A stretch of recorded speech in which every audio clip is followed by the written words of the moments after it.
یہ اوپر جو دعا لکھی ہے نا اس کو آپ نوٹ کر لیں. رضیت باللہ ربا و بالاسلام دینا و بمحمد النبی. اس واو کے اوپر شاد بھی آئے گی.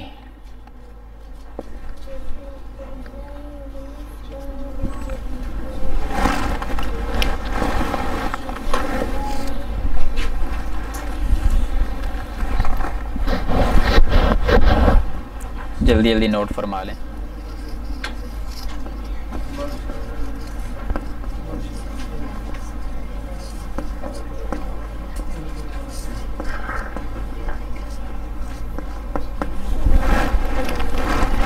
کب پڑھنی ہے یہ؟ کتنی بار؟ 3 مرتبہ. جی فضیلت کیا ہے پتہ ہے کسی کو؟ یعنی یہ پڑھنے سے کیا ملتا ہے بتائیں.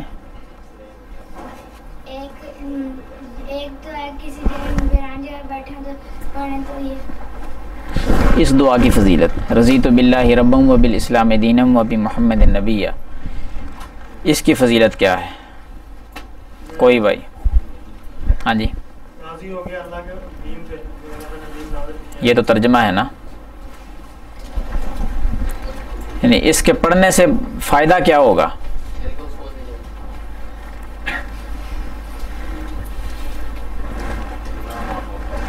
اس کا انکار بھی نہیں کیا جا سکتا. جو آپ نے جواب دیا ہے عزیر بھائی نے دیا جواب. عزیر بھائی جواب دے رہے ہیں دل کو سکون ملے گا. چلو سن لیں. اب وہ آپ کو بات بتلاتے ہیں جو ہمارے پیارے نبی جناب محمد رسول اللہ صلی اللہ علیہ وسلم نے بیان فرمائی ہے اس دعا کے بارے میں. اس دعا کو جو بندہ صبح شام پڑھتا ہے نا، نبی صلی اللہ علیہ وسلم نے فرمایا کہ اللہ تعالیٰ پر لازم ہو جاتا ہے کہ اللہ قیامت کے دن اس بندے کو راضی کرے گا. قیامت کا دن ہوگا، اللہ اپنے اس بندے کو کیا کرے گا؟ راضی کرے گا. اللہ پر لازم ہے کہ میں اس بندے کو راضی میں نے کرنا ہے. آپ اندازہ کر لیں کہ اللہ پر جب لازم ہے کہ میں نے اس بندے کو راضی کرنا ہے تو پھر ہم ہی غافل ہیں نا، چھوٹی چھوٹی دعائیں یاد ہی نہیں کرتے، ان کو پڑھتے ہی نہیں ہیں ان کے ٹائم پر. ترجمہ کیا ہے کہ میں اللہ کے رب ہونے پہ راضی ہوں. رضیت میں راضی ہو گیا. کس پہ راضی ہو گیا جی؟ رضیت باللہ ربا، اللہ کے ساتھ راضی ہوں اس کے رب ہونے پر، کہ اللہ رب ہے، اللہ ہی پالنے والا ہے، کوئی شریک نہیں اس کا. یعنی توحید ہے سیدھی سیدھی. اللہ کے رب ہونے پہ راضی ہوں. بالاسلام دینا، اور اسلام کے دین ہونے پہ راضی ہوں. یعنی میں دین اسلام پر ہوں، کسی اور دین پر نہیں ہوں، کسی اور مذہب پر نہیں ہوں، اسی پہ راضی ہوں. تیسرا محمد النبی صلی اللہ علیہ وسلم. ہاں جی، اور محمد صلی اللہ علیہ وسلم کے نبی ہونے پہ میں راضی ہوں. یہ جملے تو بڑے آسان ہیں. یہ فضیلت بھی اسی بندے کو ملے گی جو واقعہ ہی جو بات کہہ رہا ہے نا اس پر پکا بھی ہو. اب اللہ کو رب تو مانتا ہے گرا ہوا کسی اور جگہ پہ جا کر، پھر اس کا مطلب ہے رب مانا نہیں ہے صحیح معنوں میں.